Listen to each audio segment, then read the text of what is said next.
All right, and we're live. Welcome, everyone, to Peptides and Age Management with Dr. Kris Wusterhausen of the Resurge Clinic. Dr. Kris, welcome. Good afternoon, Steve. Hope all is well. All's well. Hey, so this is fun.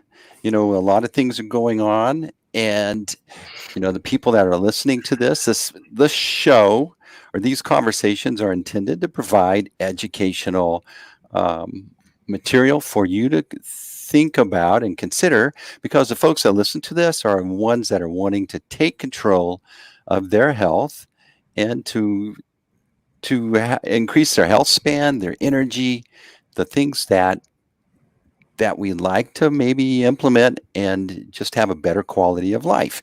There's all this topics out here for doctors on the topics that you're a specialist in, and then there's the biohacking community or the meathead community. They're always doing things ahead of the curve. And now you have an audience like me that are folks that are realizing that they're a certain age, things don't work like they used to. And so we're starting to investigate to see what it is that maybe we don't know about that we can implement and improve the way we feel, the way we move, have less soreness, etc. So that's what I'm really excited about, these conversations with you, Dr. Kris, and I'm I just get so much out of this. Today our topic is aging, your brain, and peptides. So talk to us first. As we get older, we're dealing with a little brain fog. We're dealing with, maybe we don't feel as sharp as we used to, and the things that I know about are things that are a little bit controversial, like maybe you want to get on AHDH drugs or whatever those drugs are that are supposed to help you focus a little bit more. ADHD. Yeah, and so those things really have side effects, and they're stuff that they're expensive too. And I don't know if my doctor would want to prescribe that or not. What are some other things that we can consider that can help us think better, feel better, have more clarity, etc.? Yeah, so the brain is always a big topic of discussion with my new patients. It's quite rare that some percentage of their complaints all relate back to brain function. So many of my patients in their early 40s, maybe even late 30s, upper 40s, they believe they've developed ADHD, that inability to focus, that, not feeling like they can handle as many tasks in one day as they used to could. And, we start with all the simple stuff. Hormonal balance is, I always go back to it, but you need to turn that rock over and make sure that, that hormonal balance is achieved. In my opinion, you can certainly use the peptides first, but I feel very strongly that we need to have hormonal balance, kind of the foundation of the house. We need to pour concrete, make sure it's good before we start worrying about the walls and the roof. Believe it or not, nutrition, exercise, those are always really important. I think there's no doubt that anyone that's gone from not exercising to exercising, especially with hormonal balance, feels their more mental clarity. I've talked about it before. I'm a big fan of the ketone esters. One of the big side effects, good side effects of ketone esters is increased mental clarity. Basically, a lot of the patients I deal with kind of have that, and I think I have it some myself. I bet you can relate, is a little bit of that executive stress sort of thing. Mm-hmm. We're just getting busier, and as technology improves, that just connects us more and more, and we simply can't ever turn it off. I think our brains are overused. 15 years ago, we weren't connected like we are now between our laptop. Heck, some people got multiple monitors in front of them and their phone, and just everything is just constant. It's nonstop. I have this really bad habit that I feel this need to, respond to every text, every email immediately.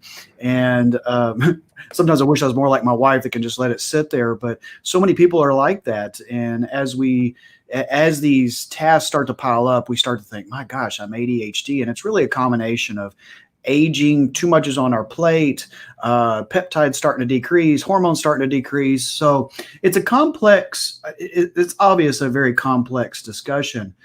But I like to start with the foundation of diet, exercise, and hormones. And then from there, there's a multitude of different ways that we can go after that. So help me understand. I'm not quite clear on what happens as your brain ages. We're all familiar with how we kind of worry because we can't remember a certain word, and we're wondering, are we getting dementia? There's all these fears that you have, but what's going on with our brain? Why? Well, ultimately, our brain is atrophying, just like, atrophy is, decreasing in size, just like if you don't work out, your bicep atrophies, or if you have an injury to, you get a biceps tendon tear, if you don't have it repaired and if you don't continue to exercise, your muscle basically weakens. And that's the same way with the brain. That's why now most of us have not being able to remember where you sat your keys. That's called being too busy and just not thinking about it when you throw them down. That's not typically any real sign of memory loss. We all fear that, or having a word escape you, like, oh my gosh, I could always remember that. Well, that's usually not so much of a sign of memory loss. But so many of us, a lot of what my other patients have is a family member, a mother, a father, a brother, a sister that's older that has dementia. And that obviously intensifies, your quest to make sure you don't go down that same path, because I think dementia, because Lord knows I've treated it a lot in my practice, is maybe one of the worst things you could get. I mean, if you could only imagine at some point in your life, you won't recognize your loved ones. You won't even know your date of birth. Your child can walk in a room and you have no clue who that person is. Obviously, it's not as tough on us if we're the person with dementia because we don't realize it. But wow, what a horrible thing for your family members to go through, because you basically watch your loved one leave, but their body stay behind, sometimes for a decade.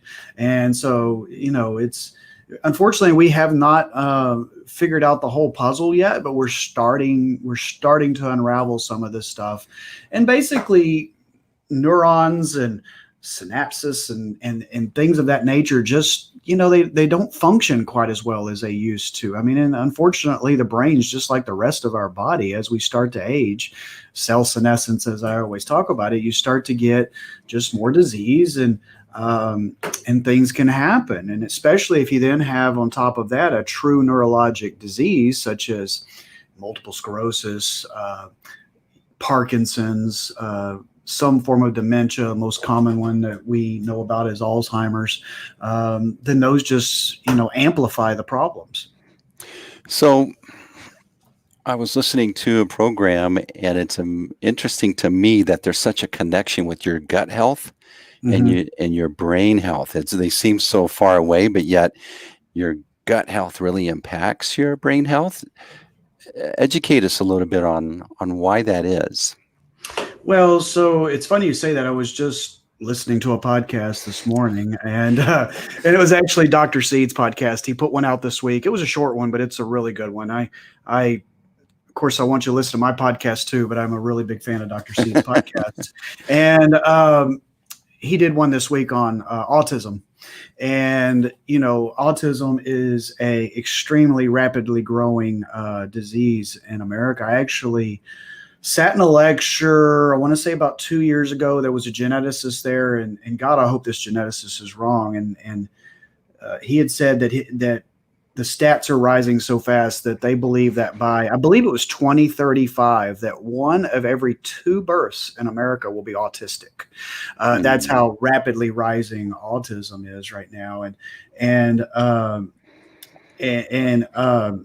Dr. Seed's point today was, when I was listening with autism patients, is to really go after the gut, really treat these patients, autistic patients, with the gut. It all goes back to the immune system. 80% of our immune system is from the gut. And, especially in an autistic child or person, a lot of times communication is an issue, and they can't really let you know what they're feeling at all times. And it's just poor gut health affects everything, but it really dampens the immune system and really doesn't allow the body to heal itself, causes inflammation to go up. Excuse me, put you in an oxidative state. That's why the gut health is so important. So we talk about cell senescence, and that's basically just, staying in the layman's terms where I can follow along. But cell senescence means that your cells are struggling or just to really either fix themselves or off themselves. Yeah. Yeah, basically, we the term that you've heard me say is zombie cell. It's the living dead. It's a cell that should be dead, but it's still alive. It's malfunctioning. It's not doing its proper job. And we have some moments there where we can, hopefully, with some of these alterations that we talk about in these podcasts, cut down on cell senescence. But once a cell completely locks in on cell senescence, we don't believe you can reverse that. So you have this moment in time to try to reverse the cell senescence. And in the lower count of senescent cells you have in your body, it's my belief the better chance you have of healthy living and quality of life. So the things that impact cell senescence or improving that or avoiding it, when I think about when you're talking to me, is that if our body is busy producing insulin, it's not cleaning house. And when your body has time to clean house, that's when it's able to handle these zombie cells or prevent these zombie cells. Wrong?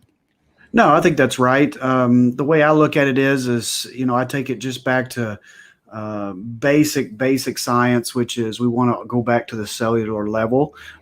Everything in our body is made up of cells. We basically want cells to communicate properly. We want them to be doing their function that they're meant to be in a perfect state. Our cells have lots of defense mechanisms, and we're glad they're there, but we want to keep that to a minimum if we can, because that allows it to do its proper job, which is depending on whatever part of the cell we're talking about. Producing energy per se is probably the most important thing they do, keep us alive, ATP. And so it's really no different than anything else in life. We want, if it's a person, if it's a cell, we want them doing their job, doing it properly, not getting distracted by other things out there so that they can do it more properly. So let's talk about, obviously, there's the diet and the exercise and the hormones, okay? The things that a lot of us are going, okay, we've heard that a lot and we don't follow it that much. Well, maybe, right? But you've helped me understand intermittent fasting, and just a real quick review on intermittent fasting and how it can start to help you with the cellular level. I like to just give a definition of what I think intermittent fasting is, because I was actually watching some videos on ketoneaid.com, and he made some good points, because fasting to every person can be a different definition. So intermittent fasting to me is 16 continuous hours. The only thing that we can intake during those 16 hours is water, black coffee, or unsweet tea. No artificial sweeteners, no calories, just those three liquids.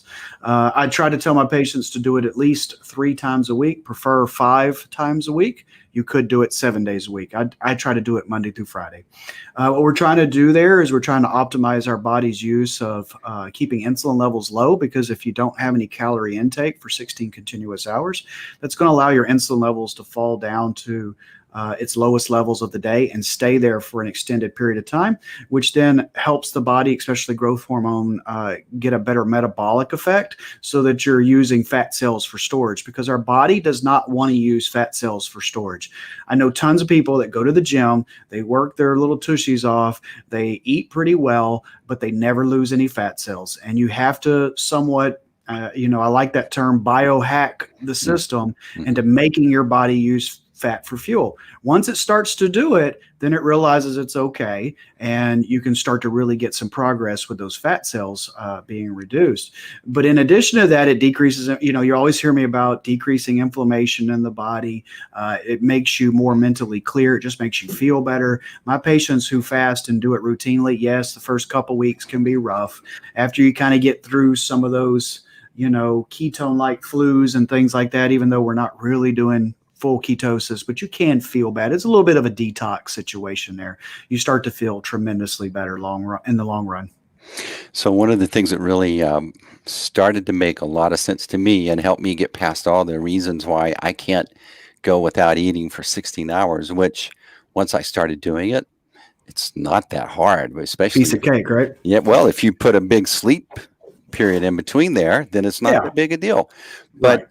but the thing that started making sense, everybody go, all right, you're going to burn fat, you're going to lose some fat. But when you talk about how it impacts your growth hormones and what that's doing to your brain and your clarity, that was even more important to me than burning some fat. That's like, I don't know. For some reason it feels like I don't know if it'll burn my fat, right? But once you kind of convinced me about how important the growth hormone is, and when that really gets to be active and effective, it's during this intermittent fasting. But so coach us on what it's doing to your brain in particular when your growth hormone is active. Well, most of these things kind of go down the same pathway. It's just clearing that mental fog. Most of my patients, and I've had this issue myself, is that mental fog. You just felt like you're stuck in a rut. And as your growth hormone levels come up and get higher, and we all, from past discussions, we'll also use growth hormone secretagogues at times to get growth hormone levels even higher. Improve sleep. First of all, growth hormone actually helps you sleep better, but it also then soothes the brain, basically. So your brain starts to function better, better mental clarity, just overall multitasking better. And so it just improves the function overall of the synapses and how your brain works and functions and does. Well, let's talk about some peptides that one could start to consider or talk to their doctor about. And the first one that I was kind of blown away about is the BPC 157. That, and again, that's where I was like watching some videos about it and learning what it does to your gut. But more importantly, I noticed in there was like brain function, and I'm going, why? Yeah, so I don't know that we completely understand everything about how every single peptide works, but it does. BPC 157, as we've talked about, has gone over the counter. We're actually able to, you don't even have to see a physician now to get it. You just have to you just have to know how to get it. But that's been a really big improvement. And BPC, I use it in about 4 different areas: gut health, so irritable bowel, inflammatory bowel, reflux. I love it in that spot. I love it for chronic musculoskeletal problems. My patient that I told you about that had sciatica referred her dad over, who has chronic osteoarthritis in his hands, and I've already got a report back after 4 or 5 doses. His arthritic pain has decreased tremendously in his hands simply from taking BPC oral. But then also the brain function. I think you and I, maybe off the record, have talked about a patient that I was involved with, a physician's mom who was in her upper 80s and had rapid onset dementia. And with BPC and some other things that we did, whether we were able to get her oriented ×1 back to oriented ×3 at most of the time. And she lived out the last bit of her life, about 2 years before she had a stroke at, I think, 90. But she went from, in a matter of a few weeks, from not knowing most of her family members to recognizing everyone and having some decent quality of life to finish off, the end of her life. So BPC, like I was discussing, I had a lady call me a couple of days ago, and she was simply like, was giving me some symptoms of, I want to try to prevent dementia. I want to improve my brain function. What are some things I can do? And we talked about hormonal balance. We started BPC with her. I love the BPC. For me, it's kind of my entry level for the brain. There's certainly other things, and we'll probably get to them here in a second, that we can take it up a notch if we need to, depending on what we're trying to treat. Okay, so BPC. Now what's the difference in between BPC and BPC 157? I think that's just a difference in marketing, to be honest with you. And so I see it sometimes listed just as BPC, other times as BPC 157. Okay. All right. So what's the next one we want to talk about that was specifically is really going to impact our brain? So there's really 4 other peptides that I personally like for the brain. And a lot of times we'll use these. So most of the time I'm using BPC 157. That's for my more standard patient. But then if I have a patient who maybe already has a neurologic disorder, or is just really fearful that from a strong family history that that's what's going to happen with them, we can talk about these other peptides. And cerebral lysin is absolutely one of my favorites. Cerebral lysin is a neuropeptide. It is, it's been shown to significantly improve cognitive function, just overall brain function. It actually is very useful in those patients who have that, executive stress disorder. It's just, I've got a lot on my plate and I can't seem to keep it all straight. It can be used in those cases.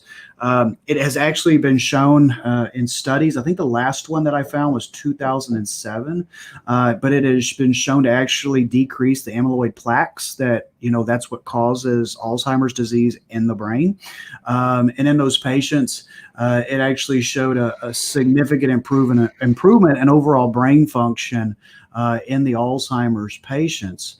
And so it works through a pathway that utilizes a enzyme called glutamine receptor subunit 1. I know say that 10 times, but it's been an amazing product. You can use it IV. You can use it simply as an intramuscular injection. I've actually also used it for musculoskeletal, out of one of my particular patients had cervical fusion, and she's always got, we call them tender points, and I can inject those tender points with cerebral lysin and get immediate effects with it. And so cerebral lysin is just a fabulous peptide.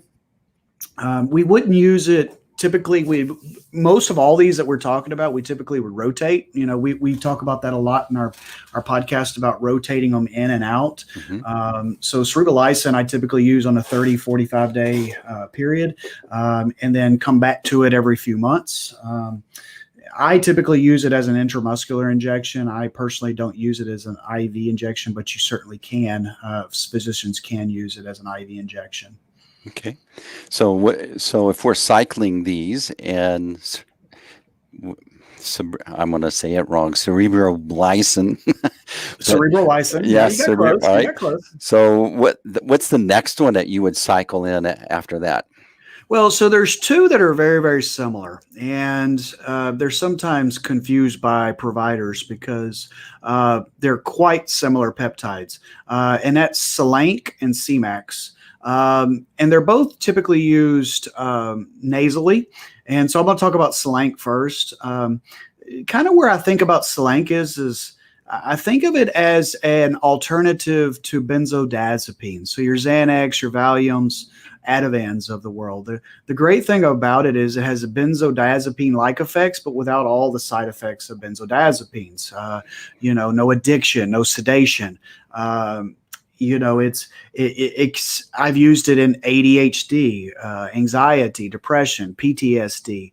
And so it's just, again, all of these kind of have their unique little twist to it. You could use cerebral lysin, and when a person is stable, go to Selank and kind of use Selank as their maintainer. And then when you see some slipping of symptoms, you could always go back with the cerebral lysin, or, hey, it's been 3 or 4 months, let's go back to cerebral lysin. Cmax, like I said, CMAX is one that sometimes, because they're also they both start with an S. They both are very, very similar. They're both used nasally. CMAX is a heptapeptide. Say that 10 times. That's Gosh. easy for you to say. Yeah. Where I think of CMAX more is circulation issues of the brain. So someone who maybe they did have a stroke at a young age, but maybe a little bit older patient, and they're having issues. They've had a stroke and some sort of an ischemic event. And the sooner you can get this stuff started, from a onset of a stroke, the better symptoms improvement that you can get. So, if one of my patients has a stroke in our setting, if we can get this started as quickly as possible, that's good. But you can also use it in Alzheimer's disease, Parkinson's.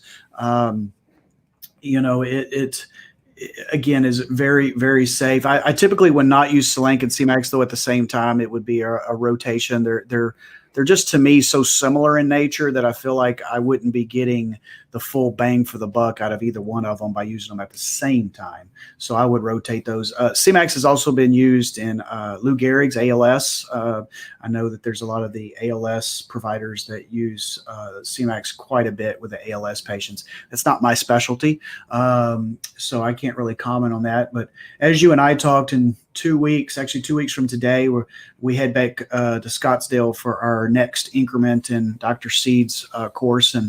And this course for 2 days is nothing but neurologic disorders. So, I might have some updates in a couple of 2 or 3 weeks on what's new, because that's what these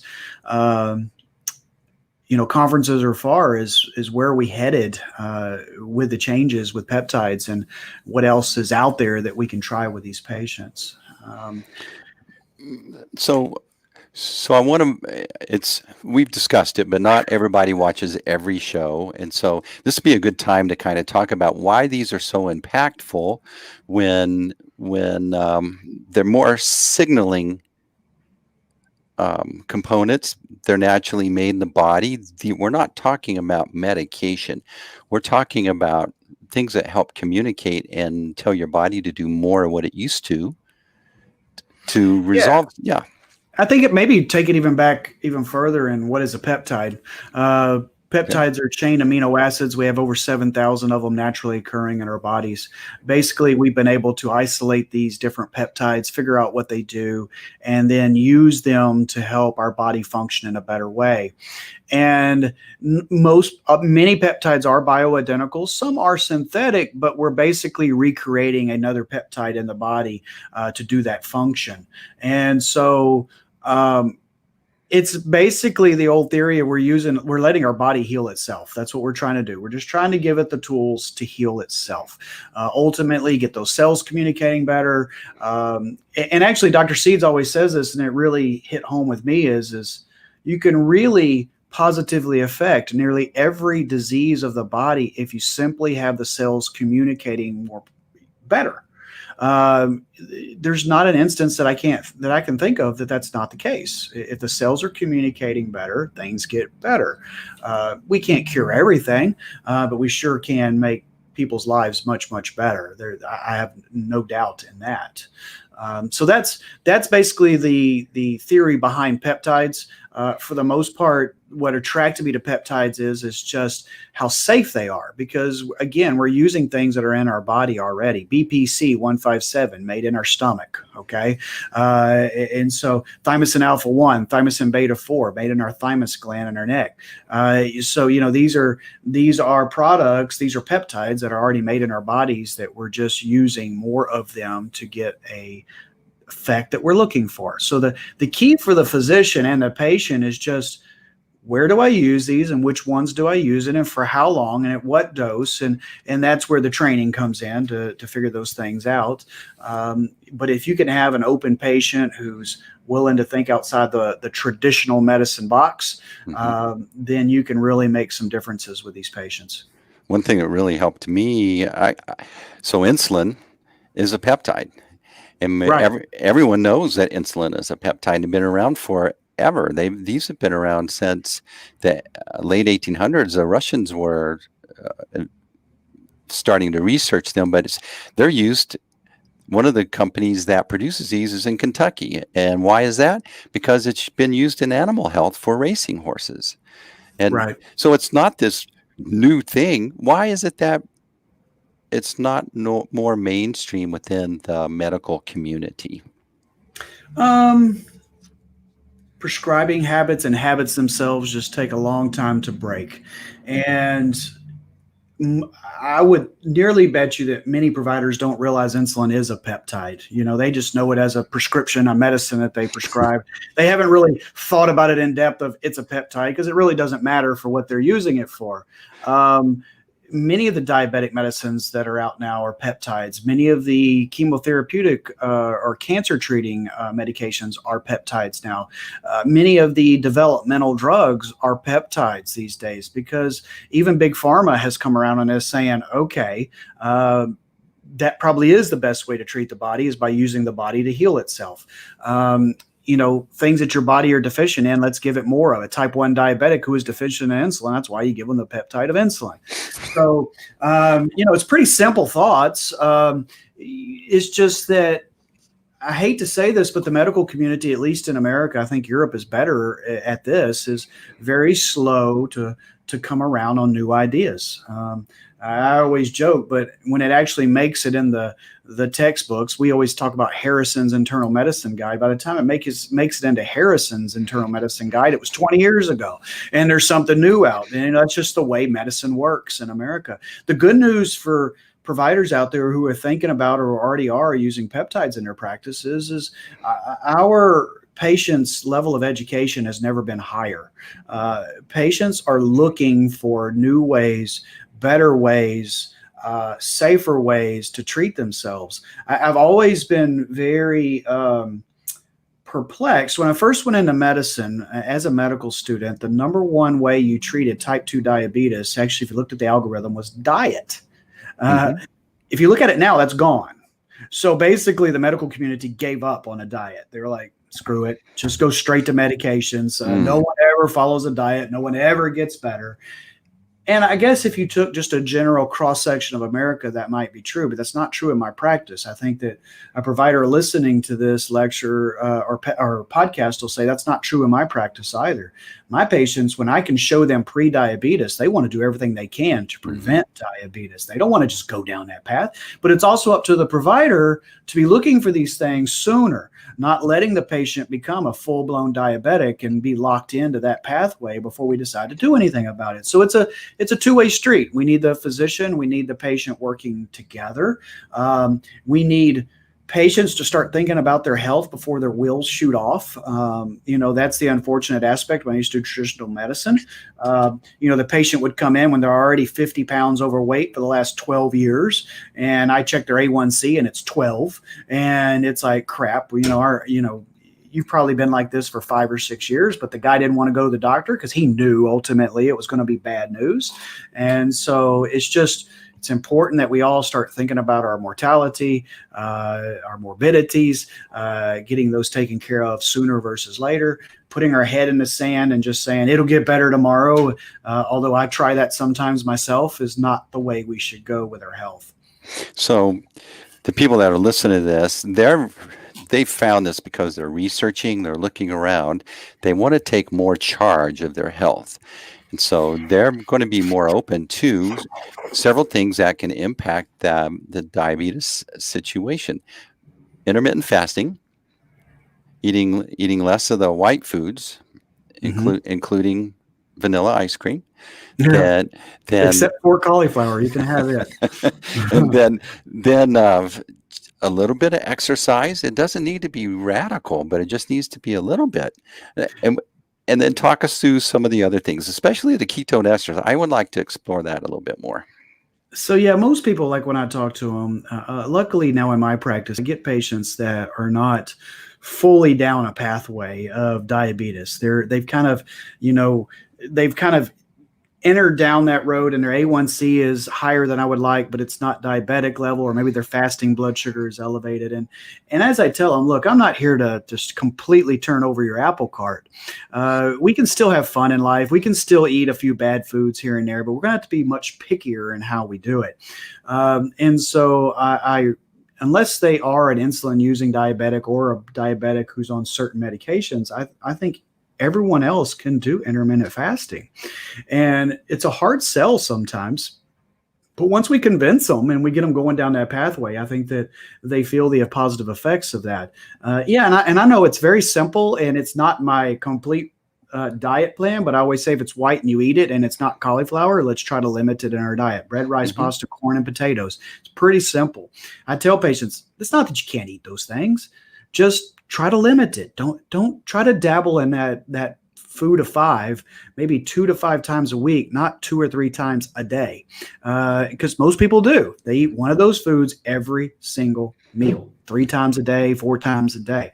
And so then as we get the patient more active, then we try to get them exercising, and then we start trying to talk about doing HIIT exercise, high interval training exercise.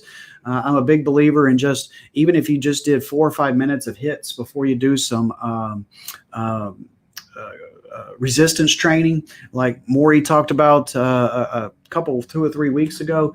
And when I say 4 or 5 minutes, so what I mean by that in English is 20 seconds on, 10 seconds off, and basically 20 seconds of pure hell. The hardest you can exercise for 20 seconds and then slowing down for 10, 20, 10 for 4 to 5 minutes. Sounds pretty easy until you try and do it. It can be pretty tough. But what that does is that 4 or 5 minutes of HIIT exercise will actually last you 20, 30 minutes. You can for 5 minutes of exercise, you can get what a lot of people get at the gym for 30 to 45 minutes when they're standing on that treadmill going at 2.5 miles an hour for 45 minutes every day, 5 days a week, and then nothing ever changes for them. When I used to go, we have a gym here now, but I used to go to a traditional gym and I would always see the same people on the same treadmill doing the same workout. And it was all I could do not to go up to them and say, "What are you doing?" But, poor people, you have to really stress the body to get those results. Now that's an extreme version of it, but I think you can get real results with that. Then you throw ketone esters on top of that. As we've talked about, ketone esters, the only real negative of ketone esters is they're not the cheapest and they taste god awful. Ketone Aid that makes them doesn't even try to hide that. They basically, I think I told you I'd done some right before we started this podcast, and 5 minutes later I still had a little bit of that taste hanging with me. But ketone esters, they really for performance, they're just amazing. I actually just finished up my blog on it over the weekend. I can't tell my patients enough how much I love ketone esters. They've been such a game changer for me personally and my patients. Really helping. You can see the difference in one workout and what it can do. If you're in the gym 2 or 3, 4 days a week and take ketone esters, I think within a workout or two, you'll see the differences that ketosis, that 3 to 4 hours of ketosis and what it's doing for you. And the fat, again, just like everything works together. What we talk about is just like the intermittent fasting, ketosis. We're trying to make that body use fat for fuel, burn fat. Very few of us don't have some fat that needs to be burned. Okay. And at the same time, the positive effect that ketone esters have on brain function. And that's why I always talk about how I like ketosis in short bursts, but I don't like ketosis continually for weeks on end, because you can deplete that. With ketosis, long-term ketosis or ketogenic diet, you start off athletically performing better. Your brain performs better. You burn more fat. You do good. But then eventually your gut health goes to nothing, and you lose that immunity, and now you're getting sick, and eventually the body basically doesn't want to be in ketosis around the clock for 3 months on end, and people start to get mental fatigue. Their athletic performance starts to go down. And so that's why I think it's just so good to use ketone esters in short doses. Use them. Ketone esters are in short doses. You can use them once, twice. You could even use them 3 times a day, but you're just you putting in that ketosis for very short periods. The other thing I've learned recently with ketone esters, and I haven't tried it yet, but I've read so much about this, is helping you sleep, using a little bit of ketone esters, 5 cc's right before bedtime. The people that have done testimonials on that seem to think it really helps with their sleep. So, ketone esters, they're great. You can only get them from KetoneAid, AID.com. It's not ketone drinks. Don't get confused by that. Not the pyramid ketone drinks. That's not even remotely the same thing. So all these names and brands and things that we're discussing, I'll put these in the notes in the videos. So if you're just listening to this, there's a video of this, and you can find it on the Resurge Clinic YouTube channel or the ROI Online's YouTube channel. And in the show notes, you can click on all of these things to learn more about them. So I was listening to Dr. Seeds talk about the ketone esters, and it's like he was really jacked up about it. But the way he would say, everything goes back to the cells, like you're saying. Right. Yeah. And he says, you're just giving the cells energy. It's a food for the cells that you don't even have to digest. It goes straight to the cells.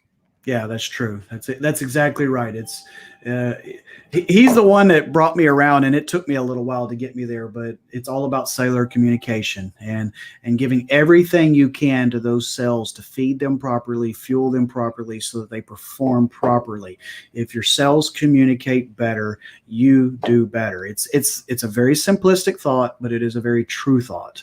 And then when you throw on top of that a little bit of Alka-Seltzer Gold or bicarbonate, sodium bicarbonate, decreasing oxidative stress, decreasing inflammation in the body. Again, these things just all work together.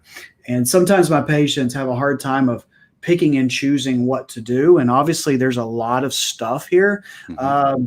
I think if a patient says, well, I don't want to spend a ton of money on peptides. Overall, I feel pretty good. Balance your hormones. Eat better, lower your carbohydrate intake, intermittent fast, okay? Eating better and intermittent fasting don't cost you anything. Do Alka-Seltzer Gold, 2 capsules a day in a bottle of water. It costs next to nothing, okay? Yes, probably the next one that I recommend, it's ketone esters. Yes, they're not cheap, but when you really look at how much they cost per day, it's not that bad for what they do for you. Then at that point, then you move it up to peptides. And then that's where at that point, most of the time we have to sit down with the patient and say, okay, what's actually going on with you? What are we struggling with? One of the doctors I was listening to the other day on Dr. Seeds actually said, and I thought this was great, and it's something we've gone to in our practice. I think we talked about this a couple weeks ago, but like, Steve, what's your goals? As a physician, I get so honed in sometime on a person's labs and their scans and this and that I forget to say, Steve, what's important to you? Because it's like with my cosmetic practice. I have learned in my cosmetic practice not to go in and say, well, I see this, this, and this, because, well, that's not why that person's here. They're here because they want this fixed, because when they look in the mirror, they see this. Same way with us. Maybe it is they want to work on their gut, but maybe it's their brain. Maybe it's in the bedroom. What is it that's important to the patient, and am I addressing that properly? And of course, as physicians, as providers, we got to make sure that we're doing the other stuff and not letting them ignore diabetes or something like that. But I just think it's really important that providers really start asking our patients every single visit, what's your goals? Are we accomplishing these goals? And what do we need to do to get to those goals? What's cool is whatever that goal is, and the audience that does listen to this, they do have goals. They are researching, they are searching, but for you start at the cellular level. And so if for whatever, we're going to be talking about many topics over the next the year every week, but the thing that I really realized is everything circles around the cell and the health of the cell. And so there's a foundational application that you're going to really recommend someone follow, and then start to get more specific based on their labs and their goals. Yeah, again, I go back to the house. For me, diet, exercise, and hormones is the foundation. And then I like to build the walls with cellular communication. They all kind of go together. And if you fix cellular communication or you make it dramatically better, the cool part is whatever that person's goals are, most likely they're getting closer to reaching them simply because the cells are communicating properly. Then we get to the roof, maybe the drapes, the furniture, that sort of thing. And that's where we start to get real specific on our peptides. Which ones we're choosing for those patients because what are their goals? Maybe it's just, I want to age better. And if so, we've got protocol that we can, do for that. Maybe it's, I just want to burn some more fat. Maybe it's, I want to tan. Maybe it's my sexual function is not as good as it should be. Lord knows we don't just use peptides, but maybe that's where some ozone comes in too with the oxidative stress and inflammation. There's just what's really cool about functional medicine or age management medicine in 2020 and entering 2021 is our options are nearly limitless. And it's just a really cool time to be in medicine right now. So the folks that are listening to this, they love their doctor. Generally, you've had, we connect with our doctors, but maybe they're not, they're busy trying to get people taken care of and handling their workload. How do you recommend that they approach or discuss this with their current physician? Yeah, current physician. Mm-hmm. That's always a tough one. Some physicians, hey doc, I was watching this podcast and this doctor and Steve guy were talking about this really cool stuff called peptides. Mm-hmm. And, it really just depends on the doctor. I think personally it's up to the physician. If your physician reacts negatively against this, I think you probably have the wrong doctor personally. Luckily, I would say 2 out of 3 times most physicians act, like, either I have heard about that. That's very interesting. I don't know a lot about it. Maybe you should find a doctor that you can see on the side that can do those types of things. To all the way to, oh my God, that's horrible medicine. And, and you'll get those occasionally, which all that ends up doing is driving the patient further away from them. I'm lucky in my community that finally after, 10 plus years, I believe that the vast majority of my physicians locally like what I do for their patients, because most of the time I'm not stealing their patients from them. I'm actually most of the time doing the stuff that they're not real comfortable doing. Mm-hmm. I'm making their patients feel better. And then, if they're not a concierge patient, I'm sending them back to them for their blood pressure and these other things. And I become simply another specialist, in the toolbox, which no primary care ever gets upset that the cardiologist is helping them out. And so it just takes a little while for them to realize I'm not trying to steal your patient. And so there's really no great way to talk to your physician other than just talk about it, bring it up, see what your physician's response to it. I was watching a video actually this morning as well about a physician, and they said, how did you get into age management medicine? And she goes, I kept having multiple patients quiz me about stuff I didn't know about because they were finding stuff on the internet. And eventually I said, I guess I need to start looking this stuff up. And that's how their journey started. Or the physician will get to the age themselves where they start looking for things themselves. I mean, we treat a decent amount of physicians here in our practice. And some of my physicians have told me, I used to think what you did was just wacky medicine. And here they are now being treated by me and seeing great results and believing in what we do. Well, and then obviously, should that physician be open? Should that physician realize when you say, well, insulin is a peptide and you prescribe that, and there are all these other peptides, why can't we consider that? You'd be totally fine with them reaching out to you, correct? I'm always open to any physician, reaching out to me. That's something that I do on a regular basis. I talk to physicians quite frequently. The cool thing is I used to think when I started doing that I would get these physicians basically calling me angry and, basically accusing me of bad medicine. It's always been exactly the opposite. They're always so intrigued about what we're doing and gosh, you mean there's some other way I can do this? And I've just been probably the highlight of my weeks is always talking to other physicians about what we do. As my wife says, I can talk about this stuff all day long, and talking to other physicians and opening their eyes to this form of medicine, just like happened to me starting 10 years ago, and especially 5 or 6 years ago with peptides. It's a really cool thing. They're always welcome to reach out to me through the website or directly through my email, which is just Dr. Kris with a K at theresurgeclinic.com. More than happy to answer any questions, or at least put them in contact with someone in their area to try to get some education if that's what they would like to do. All right. I think this has been a really excellent. So just a real quick summary, is when it comes to aging and thinking about your brain fog and how you can be more clear, there are several things that you can do that are super easy, like you just do a little bit of intermittent fasting. Why don't you change the percentage of carbs on your plate to 20% and protein more to 60 to 80%? And then do a little bit of intermittent fasting. I already said that. Maybe some ketone esters. Some Yeah. Alka-Seltzer Gold. It's good ways to start. Very inexpensive. Really good results there. And then if that doesn't work, then find either, if you're someone in my area, come see us, or if you're, there's a network of physicians that do things like what we do that they can find in their area. Find someone that does have this skill set that can help you with the issues that you may still be having.